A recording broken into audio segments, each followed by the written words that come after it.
muchos títulos, he visto, no sé. He venido con dos hermanos de Fría, Camilo, padre, ponte de pie para que te vean. Camilo, hijo, que está ahí, que Dios les bendiga. Puede sentarse y el papá de Camilo, padre, también se llama Camilo. Abuelo, padre e hijo. Les cuento que Camilo, padre, se va operando 3 veces de un ojo, el otro lo perdió por la diabetes. Y esta última operación le sacaron el ojo para afuera, le limpiaron y le volvieron a poner. Por eso ve alguito él y ha venido. Pero así como lo ve, ayer invitaba a los adolescentes a estar en la pileta, a comer un asadito y a alentarlo, así como está él. Por eso a veces uno dice, tengo un problema, pero date vuelta atrás y fíjate los problemas que tienen los otros. Así que Daniel casi le hace dar un paro cardíaco a Pedrito cuando ha dicho qué hacer con los problemas. Era el mismo tema, ¿viste? Yo le iba a quitar, no, dice, no es así. ¿Qué hacer con los problemas? Don Miguel Chamorro llegó a Frías, predicador de Río Segundo, y se sienta en la mesa. Yo era chico y lo escucho, mi padre, que tenía un almacén por mayores, dice, don Miguel, dice, 2 problemitas más y se me acaban todos los problemas. Y don Miguel lo mira y dice, hasta que nos muramos, don Antonio, hasta que nos muramos van a seguir los problemas. Y es verdad. Fíjese en el tiempo de Job, capítulo 5, 7 al 9 dice, pero como las chispas se levantan para volar por el aire, así el hombre nace para la aflicción. Ciertamente yo buscaría a Dios y encomendaría a Él mi causa, el cual hace cosas grandes e inescrutables y maravillosas sin número. Con eso yo daría concluido el mensaje, porque ahí está la solución para los problemas. Pero como me ha dicho que hable para este tema, entonces vamos a hablar, esto me enseñó don Guillermo Q, perdóneme, ¿no? Ponga el reloj ahí, aunque a veces uno está al frente y no lo mira. En el mundo que vivimos hay muchos problemas. Hay también corrupción, hay violencias, hay abusos físicos, sexuales. Se está cayendo a pedazos. Pero aparte de las miserias de este mundo, tenemos que sufrir por la causa de Cristo. Pablo le dice a Timoteo, todos los que quieran vivir piadosamente padecerán persecución. ¿Qué hacer con los problemas? Basado en el libro de Jonás, un personaje muy conocido, vamos a ver 5 puntos cortos nomás. ¿Qué hacer con los problemas? En primer lugar, identifique la causa. Mire, vamos a hacer como los orientales, vamos a empezar de atrás para adelante, surtidito. Dice 4:9, entonces dijo Dios a Jonás, tanto te enojas por la plantita, que la versión 60 dice calabacera, y él respondió, mucho me enojo hasta la muerte. A ver, los versículos anteriores nos decían que él se había acostado en una enredadera que daba poquita sombra, esperando qué iba a hacer Dios con los habitantes de Nínive, porque él ya había predicado. Estamos en el final del libro. Dios en una noche y un día hace crecer una planta de 3,5 metros que dicen que es una planta de ricino donde se saca el aceite de ricino y la mujer tiene que estar contenta porque es para embellecer la piel. Y los hombres también tienen que estar contentos porque dice que hace crecer el cabello, a ver los que no y las cejas, nada, dicen. Pero ¿sabes qué? La primera vez que en todo el libro de Jonás dice estas palabras, y Jonás se alegró grandemente por la plantita. Ahora ustedes ayúdenme a ver cuál era el problema que tenía. Identifiquemos la causa. Los 2 problemas de Jonás empezaban con E. Uno está en el versículo. ¿Cuál era? Con E. El enojo. Parece que este hombre reventaba por el enojo. Y el otro era, si él se alegró por una plantita y no le importaba que mueran todos los ninivitas, ¿qué era con él?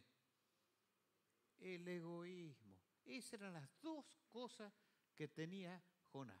Ahora déjame hacerte algunas preguntas. Y esta va para las esposas. ¿Es tu esposo el problema? Míralas por dónde empiezo. ¿Es gritón en la casa? ¿Es el que sale y no dice a dónde va? Cuando los retas y dice nunca estás en casa y con los hijos tengo que yo educar a los hijos, yo también trabajo, y discuten, porque aquí todo es sonrisa, nos besamos, ¿cómo anda hermano? Muy bien, pero dentro de las cuatro paredes habría que poner un chip y después poner en la pantalla cómo somos en la casa, ¿no es cierto? Decía una jovencita, yo soy una santa en la iglesia, soy una zorra en el colegio y soy la verdadera en mi casa, ¿no es así? Y si te pregunto a ti, esposo, ¿es problema tu esposa? No sé qué le pasa, cambia de humor constantemente, ya no me hace cariñito como antes.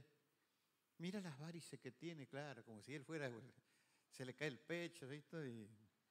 Y le dicen, fía, 600 por el baúl que tiene. Pero ¿ese es tu problema? ¿El problema es tus hijos? Hay uno que se ha desviado en el sentido de que los amigos lo han llevado por la droga, por el cigarrillo, se encierra en la pieza, ve el celular, las cosas que ensucian tu mente, te contesta, ese es el problema tuyo. Identifique la causa. ¿Es el trabajo? El 80% de los argentinos en una consulta le dijeron, si pudiera cambiar de trabajo lo haría, por mayor remuneración, o me iría del país. ¿Es tu salud el problema? Ese es el problema. ¿Vives con dolor de espalda? Que la vista, que el pie, que etcétera, y estás así todo el día. Son los celos, la amargura, por lo que te han dicho, por lo que te han hecho. Mire, uno de los personajes clave es Saúl. Siempre hablamos mal de Saúl, pero tuvo un buen comienzo, visionario, con pasión luchaba. En 1 Samuel capítulo 11, él hace un avance con 3 escuadrones y derrota a los amonitas y es reconocido por todo. Y de pronto David mata a Goliat, hay un cantito en que Saúl recibe 1000 y David 10.000 y ahí identificamos la causa de Saúl. ¿Cuál era? ¿Cuál era la causa de Saúl con David? La envidia, los celos. Y murió con eso. Así como vivió, así murió. No puedes llevar amargura todo el día. Y enojo como era Jonás. Segundo lugar, veamos qué dice. Acepta la realidad. Ahora vamos a ir al capítulo 1, el versículo 5. Y los marineros tuvieron miedo y cada uno clamaba a su Dios y echaron al mar los enseres que había en la nave para descargarla de ellos. Pero Jonás había bajado al interior de la nave y se había echado a dormir. Y el patrón de la nave se le acercó y le dijo, ¿qué tienes, dormilón? Levántate y clama a tu Dios, quizás Él tendrá compasión de nosotros y no pereceremos. Fíjense en ustedes, Jonás tenía que ir 800 kilómetros, digamos, para la derecha, para ir a predicar a Nínive, una gran ciudad. Y él toma una nave que viene de vez en cuando para irse a 1600 kilómetros, que dicen que es España, un lugar llamado Tarsis. Desciende al puerto, paga el pasaje, se tira a dormir y viene una gran tormenta y seguía durmiendo. Ni un santiagueño duerme así. Se movía el barco para todos lados y él estaba roncando. Mire, cuando Dios cierra una puerta, el diablo abre otra puerta y te dice, vení, yo te voy a ayudar. Así que Jonás le decía a Dios cuándo tenía que predicar él y cuándo no tenía que predicar. Así le dice, a mí, dice Dios, así. Movió un poquito, se encrespan las olas y empezó a hacer. Yo creo que nos equivocamos a veces cuando creemos que los demás tienen la culpa por lo que nos sucede, porque aquí la culpa la tenía Jonás. La tormenta, escuche, vino por Jonás y no por los marineros que estaban en la barca, porque ellos echaron suerte y dijeron, vos sos el problema, Jonás. Y hay que aceptar la realidad, no tirarse a dormir. ¿Qué es tirarse a dormir? No reuniones, no vengo a la iglesia, me encierro en mi pieza, no quiero que me den consejo, estoy enojado, no quiero saber nada de Dios. Que se arregle Dios con los asirios y los ninivitas, que mande otros. Yo predicar, no. ¿Por qué? Porque estos eran torturadores. Le ponían un gancho en la lengua y lo arrastraban a los israelitas, los despellejaban vivos, los enterraban vivos, le cortaban la lengua, de todo. Yo no les predico eso. Que caiga, como decían Jacob y Juan, ¿quieres que descienda fuego sobre los samaritanos y lo matemos? Porque así somos a veces. Levanten la mano los que tienen un perro en su casa, ¿ves? ¿Quién tiene bárbaro? ¿No es cierto que a veces usted le dice al perro, cállate, sultán, silencio? Y el perro dice, ¿qué es? Y nosotros decimos, está bien, te perdono, pero adentro está una cruz. Y no somos como de antes. No volvemos a la amistad como antes. Estamos enojados como antes. Fíjese en las 5 cosas que William McDonald sacó de un manual que él hizo y le demoró 40 años. ¿Cómo no lo vas a comprar, hermano? No compré una hamburguesa de McDonald's, compré un librito grandecito que se llama William McDonald.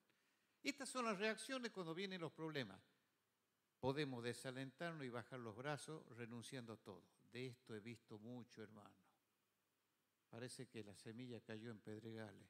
2, podemos quejarnos. ¿Por qué a mí? Cuando hay otros que no son mejores que yo. Bueno, hierba mala nunca muere, dice, pero ¿por qué a mí? Que yo que me obedezco al Señor y me viene todas estas cosas. 3, podemos rebelarnos contra Dios diciendo que no nos quiere, así que Dios no te ama. Mira vos, el que murió por ti también dio todas las cosas. 4, podemos tener autocompasión y decirle a todo el mundo lo que nos pasa. Y ahora viene lo correcto. Podemos obedecer y confiar en Dios y decir, Dios ha permitido esta prueba y tiene un propósito. Qué fácil que es predicarlo y qué difícil. No creas que todo lo que predicamos nosotros obedecemos. No, estamos obedeciendo la palabra de Dios. Había un muchacho que llevaba una cruz, contaba, y la cruz ya le molestaba mucho y llegó a un lugar que decía cambio de cruces.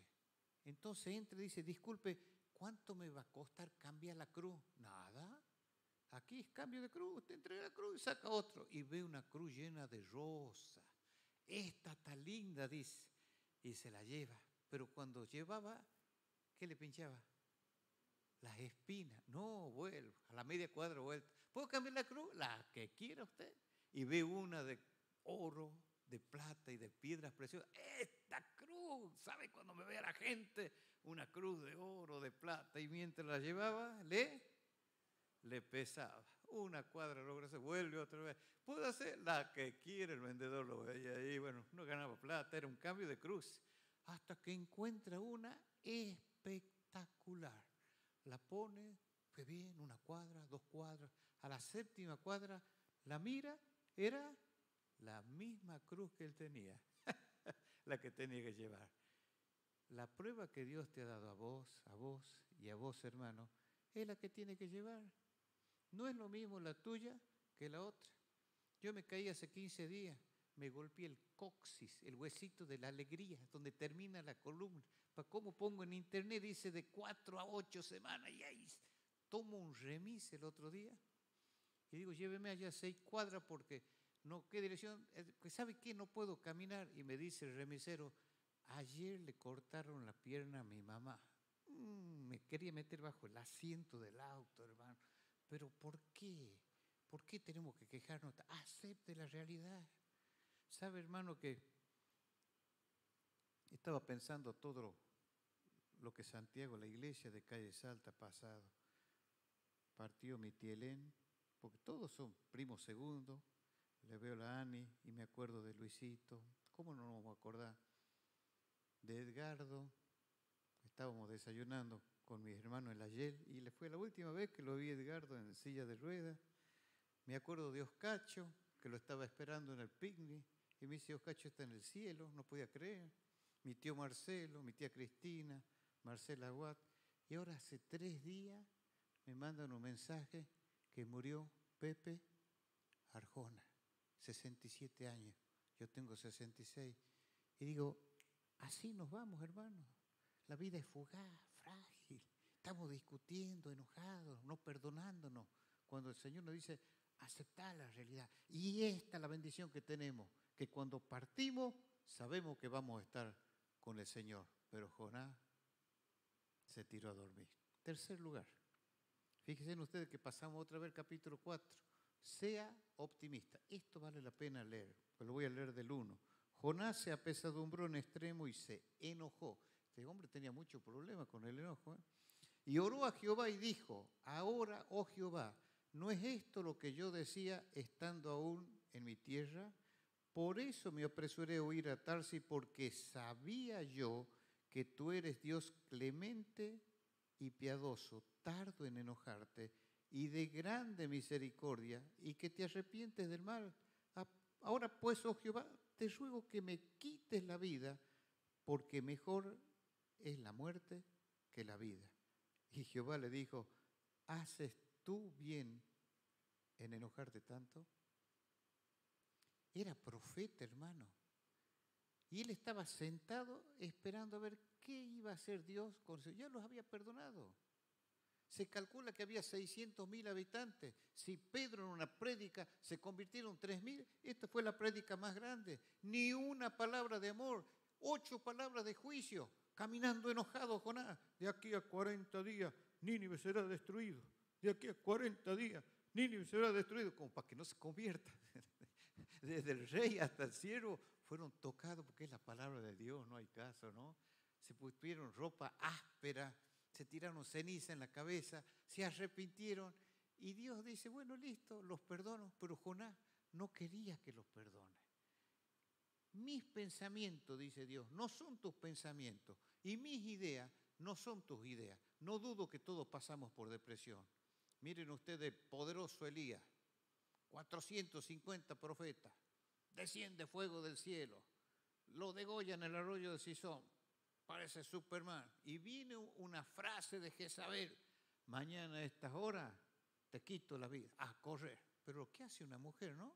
Pobrecito nosotros los hombres, ahí va corriendo Elías, lo deja el siervo, bajo un árbol, Señor, no es que se quiere suicidar, ya no quiere vivir más.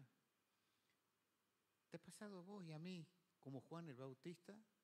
Juan el Bautista, poderoso predicador, al aire libre, que decía ahí el Cordero de Dios que quita el pecado del mundo, que tenía espacio en el desierto como el águila que surcaba por los espacios luminosos, miraba al sol de frente y se bañaba con el rocío del agua. Así era Juan el Bautista, hasta que lo meten en un calabozo. Se calcula que estuvo 1 año y ahí dudó. 2 de sus discípulos le dijeron, ¿es este el que había de venir o esperaremos a otro? Dudó.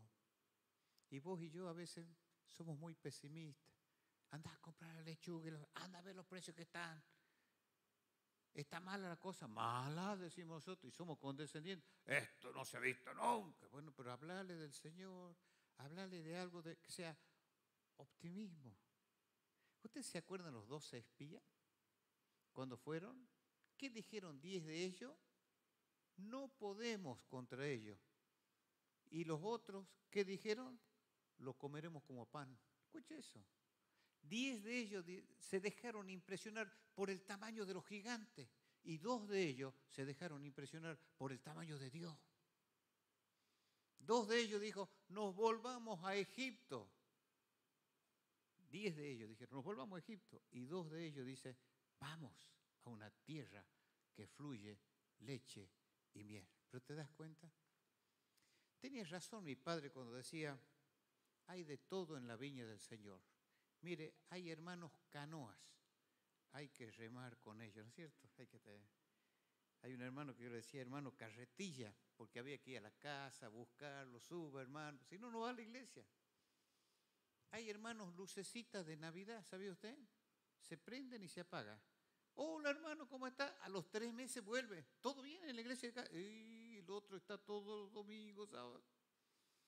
Hay hermanos globos. ¿Qué es esto? Se infla y ¡pum! Revienta. ¡Qué carácter! Dios lo ha puesto en la iglesia para que vos lo soportes. Hay hermanos bache. ¿Qué es eso? Uno lo ve, los esquiva. No haga eso. Ay, salúdenlo afuera. Y hay hermanos chicles. ¿Vio que no se lo puede tragar? Hay que masticarlo. Pero déjeme algo positivo. Hay hermanos estrella. Siempre en el mismo lugar, iluminando al viajero.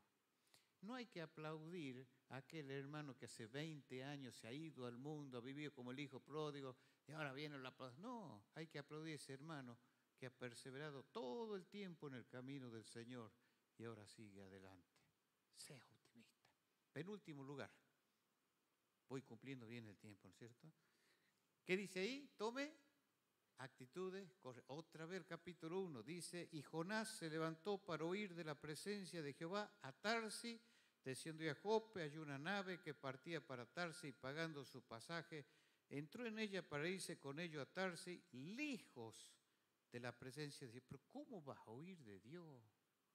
¿Cómo vas a huir? ¿Qué decisión incorrecta que ha tomado?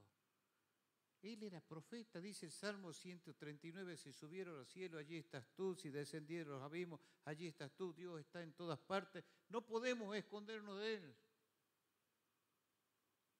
Cuando hablamos de Elimelech y de Noemí, ellos tomaron una decisión incorrecta porque dejaron Belén casa de pan, sí, pero había hambre, pero se fueron donde Dios no les dijo, Moab.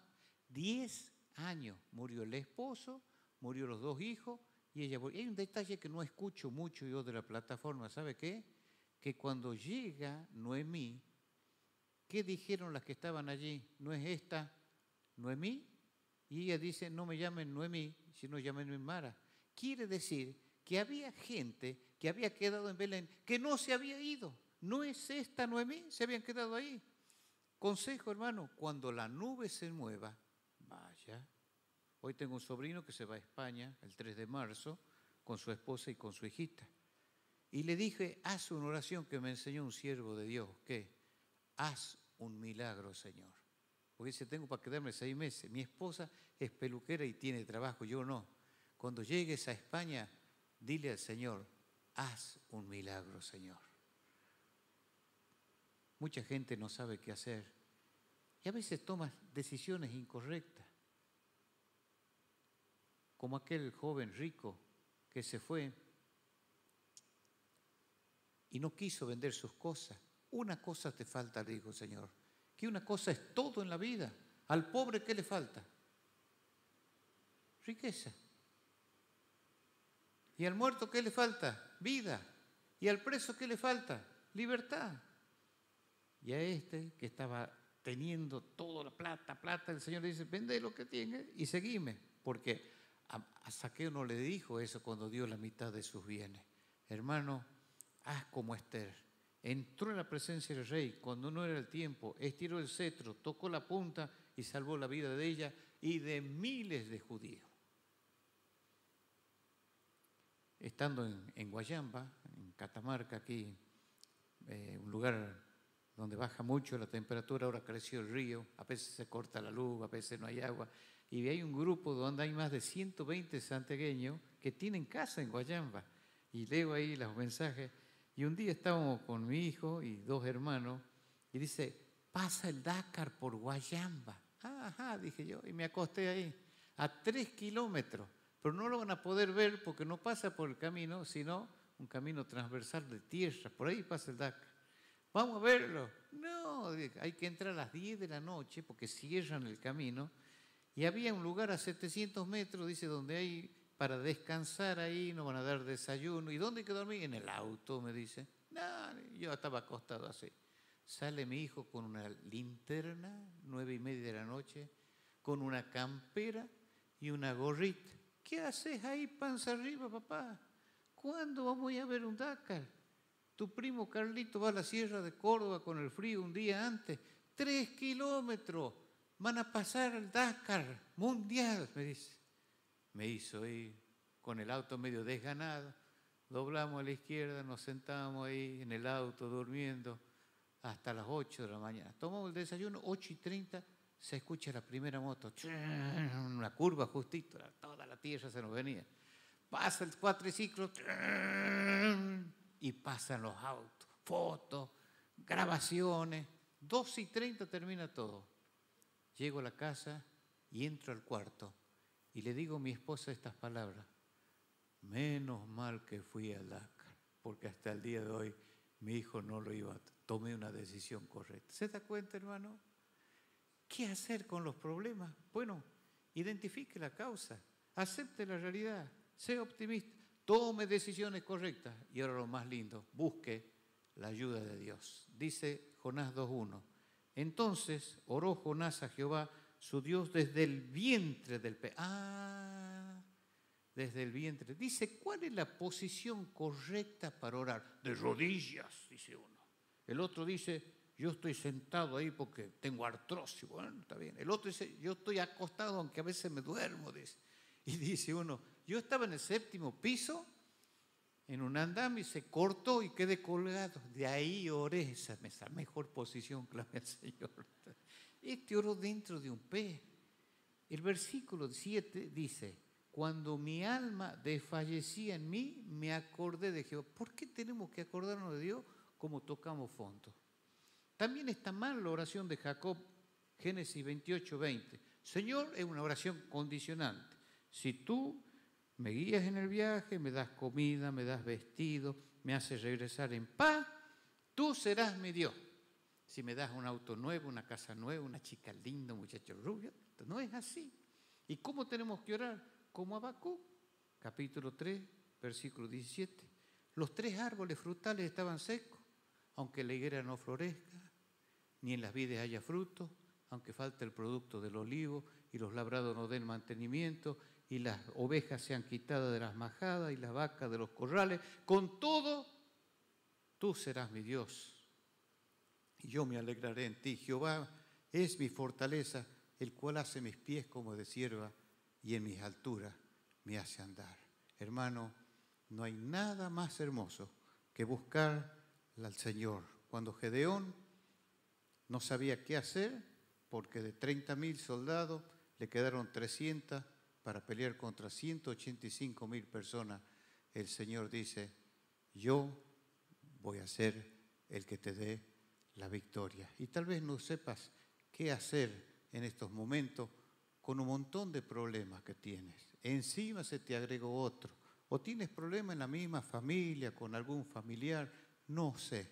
El Señor sabe y te ha traído esta mañana para que puedas clamar como Jonás y decir, ayúdame Señor, estoy dentro del pez.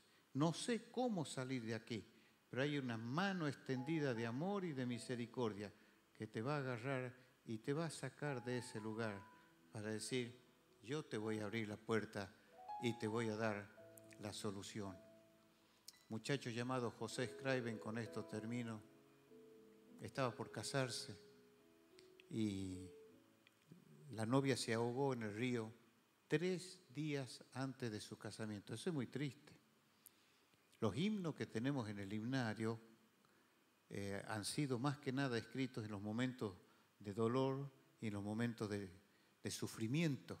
Y el sufrimiento es el arado que Dios utiliza para remover las profundidades del alma. El sufrimiento hace que marches lenta y juiciosamente. El sufrimiento forja tu carácter y te hace un cristiano distinto. Y José Scriven, con sus 21 años, vio que su futura esposa se ahoga en el río 3 días antes de su muerte. Y él toma su pluma y escribe el himno 201 por ese accidente. Oh, qué amigo nos es Cristo, nuestras culpas Él llevó. Y nos manda que llevemos todo a Dios en oración. Te hallas débil y afligido y cargado de aflicción. Esto es porque no llevamos todo a Dios en oración. Te invito a inclinar la cabeza. Y hay un coro que dice, no hay problema más grande que Dios no resuelva. No hay montaña más alta que Dios no la mueva. Si Él llevó las cargas del mundo sobre sus hombros, también las tuyas te llevará. Te ruego que clames al que está en el trono de la gracia, al soberano, y le digas, Señor, tengo un problema muy grande. Ayúdame a solucionarlo. Por favor, Señor, salva mi matrimonio. Ayúdame a pedir perdón por lo que hice o por lo que dije. Dame fortaleza del cielo porque ya no puedo más. Que no tome decisiones incorrectas. Que pueda identificar el problema. Que sea optimista, Señor, y que acepte la realidad. Por sobre todas las cosas estás tú. Oremos en silencio y luego mi hermano va a terminar con una oración. Que Dios les bendiga.